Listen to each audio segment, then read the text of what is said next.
How you doing? Beauty. Oh, beautiful. Thank you. Thank you.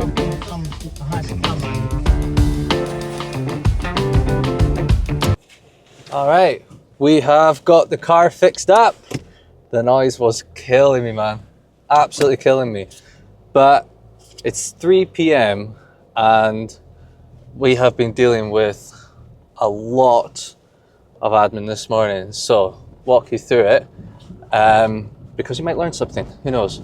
The drawdown payment for one of the projects went through immediately, right? But what I think is happening, or what our client is doing, is rather than waiting for the drawdown company to take, like for this one, for example, it's usually a lot faster, but for this one, for example, they take 5 days to receive the report, and then they issue the funds after that.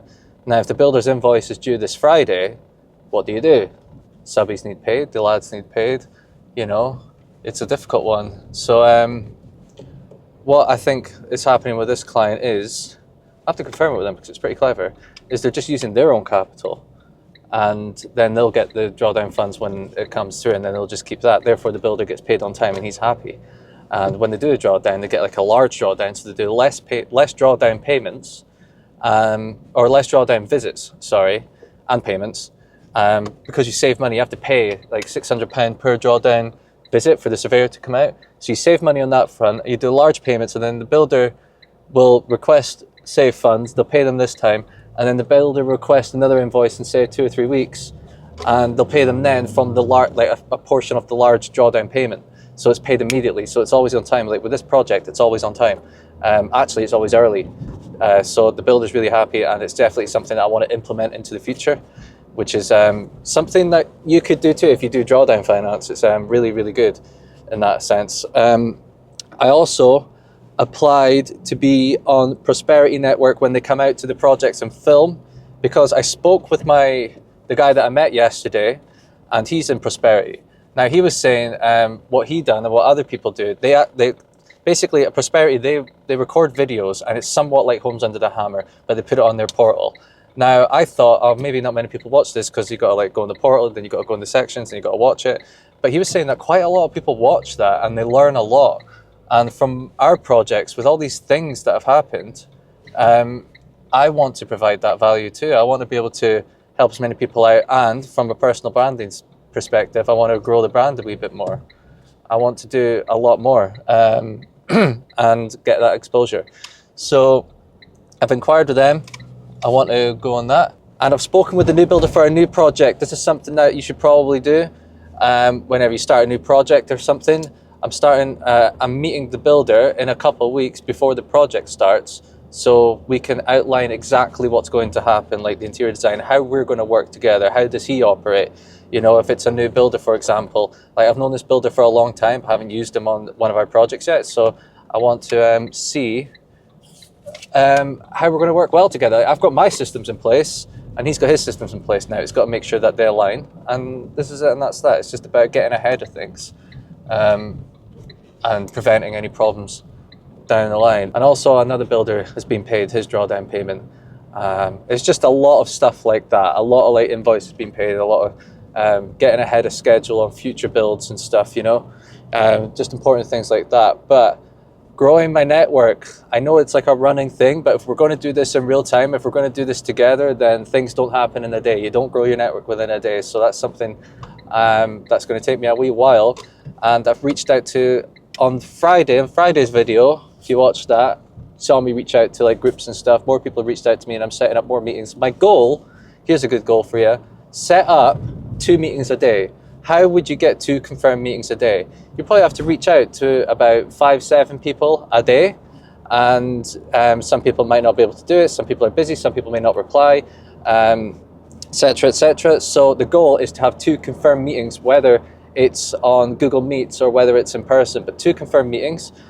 You can do like 4 meetings in one day when they're actually booked, or you can do like 1 meeting per day. It doesn't matter. Just getting like 2 confirmed meetings a day, just for a short period, like for the next like few weeks or so, like that'll really help me be consistent. Because if I'm like, oh, I've got to book like 30 meetings today, then for me anyway, you can get like overwhelmed by such a big task and then delay it till tomorrow and delay it till tomorrow, delay it till tomorrow. But if I'm like, look, I'll just book 1 or 2 meetings today and then 1 or 2 meetings tomorrow, then it's a no-brainer. Like it just breaks it down into easy actionable steps, which is important. Now I'm heading back to the office just now, and I want to talk through other things that I'm up to, because we've got site visits tomorrow, interior designer tomorrow, and a client said to me, I said to him, I was like, look, we're going to be getting to a point next week where we're going to be picking, interior design colors, interior colors, the theme for the project, like all the sexy, fancy stuff. That's the stage we're at. Do you like have something do you have like your own mood board that you work towards? Do you have other projects that you want them to match them? Like one of our clients, all of the projects are the same. Some clients, all projects are different. Each client's different. So he said to me, not fussed, Scott, you just pick what's best. And like you said, me and the lettings agent can pick, because the lettings agent's got experience in that field as well. So I'm going to coordinate with that lettings agent and get back to him. And I'm having free range on the interior design on one of the projects. The other projects have got interior designers, but he's given me full trust, full faith in your boy. So that's good. I'll show you how I'm going to operate around that. I've seen loads of projects. I've worked with interior designers. I've seen how they all operate, but I've never, like done one specifically myself. So that would be good if you want to follow along. All of this, by the way, I'm going to document. Definitely subscribe if you want to see like the interior design, all the site visits, and all the how we're going to go around that. Because I set up next Monday. Me and the builder are going to go to like places and start picking out color themes, start picking out things, and making sure we get the right things for this project that I'm designing. So it's pretty exciting, All right, enough me chatting shit in the car. I'm going to turn this off and then chat shit in the office. Right, I just spent 20 minutes recording what I'm about to show you, and I realized this chatty wasn't on. Pro tip, if you're ever recording stuff like this, please double check if the mic is on. Fucking nightmare. Right, basically I want to talk about, yes, I'm building my network in a new area, as you know, as you're following along, but you also got to do like separate area research. Let's say, okay, I know my investment area now, right? I'm pretty confident with it. Now that I know my investment area, I'm going to continue doing networking so I meet people to help what I'm about to show you. But this is basically the area research that I want to do. So area research, kicking it off with GDV, which is gross development value. So basically the end value. And I want to find out the yield percentage. So the area yield percentage that they use for this area when it comes to HMO commercial valuations, you find that you need to use the area yield percentage to find out the end value of the project. Now, let's say it's like 6 to 8%. That is like phenomenal. Usually that's going to be in an Article 4 area, which I'll talk about later on. About 10 to 12. These are just round figures, by the way. It depends on area to area. This is usually the average. It's good. Like, that's really good. That's good. That's usually what we've been working with so far. And then you got like 14 to 16 plus. I've never experienced this, so I don't think that's good. Like, I don't think that's phenomenal. I wouldn't really be happy with that in an area. Now, how am I going to find that out? So this is one of those things that are like a big kept secret in what we do, like HMOs, right? People don't just usually tell you that. If you call up a valuer, like from my experience, trying to find out in new areas, valuers don't tell you because basically it takes work away from them. But I try to explain to them, like, I need to know this before I can put offers on properties, and before I can do this, before I can work with you. Like, I will work with you, but I need to know this. They don't tell you. Other investors, they struggle to tell you if they don't trust you because it's just valuable information. Now, I tell people in our current area because, you know what I mean, it's not a big deal. But that's probably the hardest one to find out. Now, I'm going to reach out to my close network because I think I know someone that does know this, so they'll be able to help me out. If not, what I would do is just speak to investors, speak to lettings agents, HMO lettings agents, call up valuers, just call as many people as I could that deal with this sort of thing. And yeah, That's why networking is important, going to these networking events and meeting these people and get basically earning trust, so you can get information about an area and then buy and then help and then use their services and basically all help each other, because if you can't buy because you don't know the end value, then you're not going to be able to use the service. It's kind of like giving to gain. And also adding studios helps getting the commercial end value, like basically all of this, right? That's mainly why we want to add studios to the projects, so we can get this. Another one, I'm going to rush through this because I'm running out of time, because I wasted my time not recording it earlier. Another one is supply and demand, right? How do you find this out, right? Low supply, high demand, good. Low demand, high supply, pretty bad, right? So let's say you've got 200 rooms available on spare room and 100 people are wanting them. That is a lot of supply and low demand, right? Not good. So you kind of want to reverse that, right?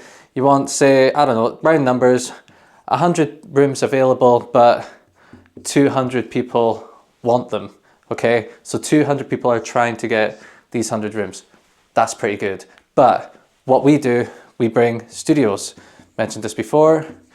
We bring double en suites, and they're all premium, like high-end, premium, etc., etc. Like they're like the best on the market. They're going to be the best on the market. So if you're in an area and it does have, say, high supply and low demand, then you've got to blow the supply out the water. You've got to do as much as you can. So if you bring a phenomenal product and beat the stock, like I bet if you go in spare room right now, right, and then you looked up and then you saw the stock, it's either going to be tired stock, lazy stock from lazy landlords, or it's just going to be like average stock, right? You're not going to see like these luxury high-end studio, like high-end things, like you're not going to see all of these things, right? So when you bring it to a market, it's just going to blow out everyone else out the water, right? But it can work against you because valuers may not know how to value studios.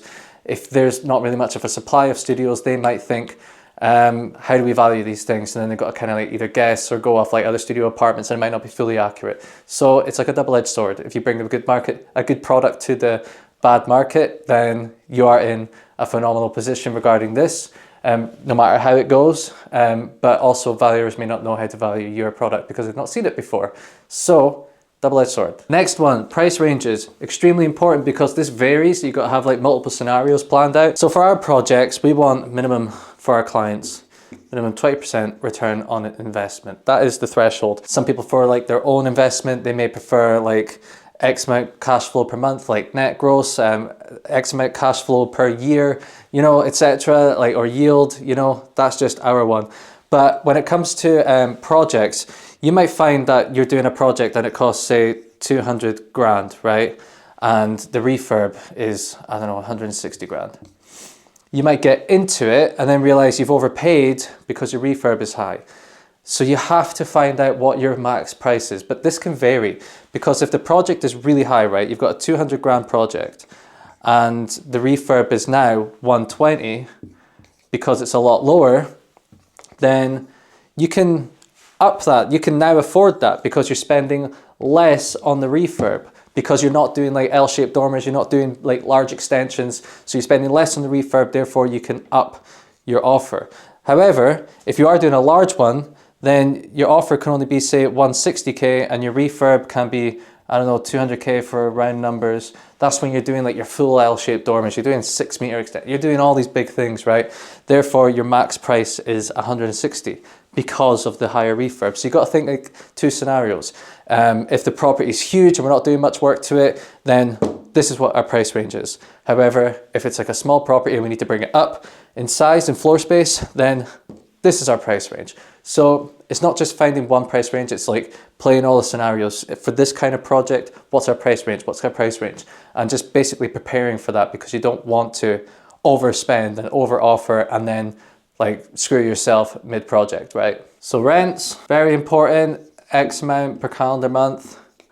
This is important because it helps you find out the end value of your project. It's your cash flow, it's your return on investment. You've got to find this out. It's extremely important. So like online portals will be your Rightmoves, your Zooplas, your On the Markets, etc., etc. And in person, it could be lettings agents, perhaps estate agents, they may know.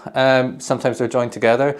Other investors, etc., etc. That's why, see, like all this networking that I'm doing just now, all this, right?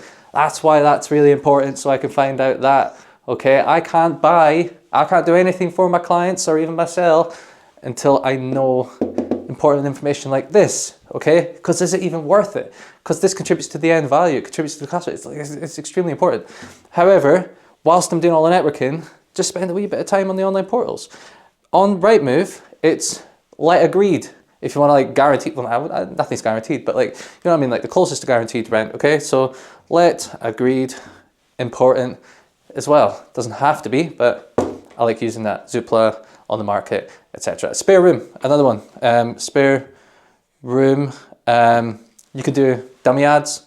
You can test the waters, put an ad out there and see, oh, that can fall back on supply and demand actually. You could do a dummy ad and then see that, you know, does it get any traction? Do people want to use it? And yeah, you'll find out, are people willing to pay it? Okay, on to the next one. This is like really rushed. Another one I want to talk about is tenant types. Working professionals. We want to do working professionals. We don't do students. So does the area match like working professionals? Are working professionals in that area, because they're the ones that can like afford what we provide, right? And they're just our preferred tenant type. Some people prefer students. There's like loads of different kinds of tenant types you can have, and we just prefer working professionals. So does the area support working professionals? Is there things like, for example, in Derby, they have like Rolls-Royce, right? And they have like a lot of people, and there's like a £9 billion contract that Rolls-Royce have done. And this falls into the other one, like development and regeneration. So this thing, they have a £9 billion like contract coming in for like nuclear submarines or something, and a lot of working professionals, a lot of jobs being created, like all of these things. So that kind of ties in to tenant type, like the working professionals and like the regeneration. Is the city going to be thriving? That's a wee side note. That's extremely important.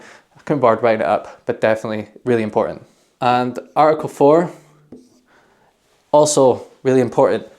If it is in Article 4, so Article 4 and no Article 4, they have the pros and cons, right? So Article 4, generally they're worth more. However, it is harder, or can be harder. No Article 4, generally they're worth a wee bit less, still worth a lot.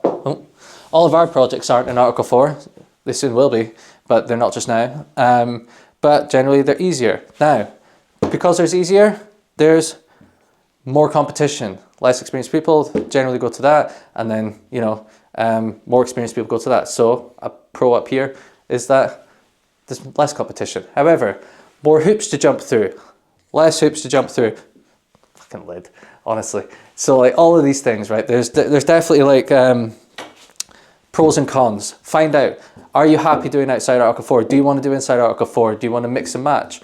Right, that's the thing. Property engine, that's how I find whether it's in Article 4 or not. This is the tool that I use anyway to find properties online. Property engine, you can tick. If it's Article 4 and you want to invest in Article 4, you tick. No, if it's not an Article 4, you tick only show me properties that are not inside the Article 4 map, and it literally shows you the map and the list. However, if you want to switch it, I only want to buy inside Article 4, boom, there you go. Because you don't want to buy a property, you think it's outside Article 4, turns out it's inside Article 4, it doesn't meet the regulations of that local council, and you are in serious trouble. You spend a lot of money and then you got to like kill the deal, like it's done, because you didn't do your proper research. So Property Engine, highly recommend, and also going on like the local council's website and typing in Article 4 map, just to double check, but that's a pretty solid way to look at it. All right, that is me done. If you enjoyed this, like and subscribe. Tomorrow's site visits, big site visits, 3 site visits, very excited. All right, subscribe, and I'll see you tomorrow at the projects.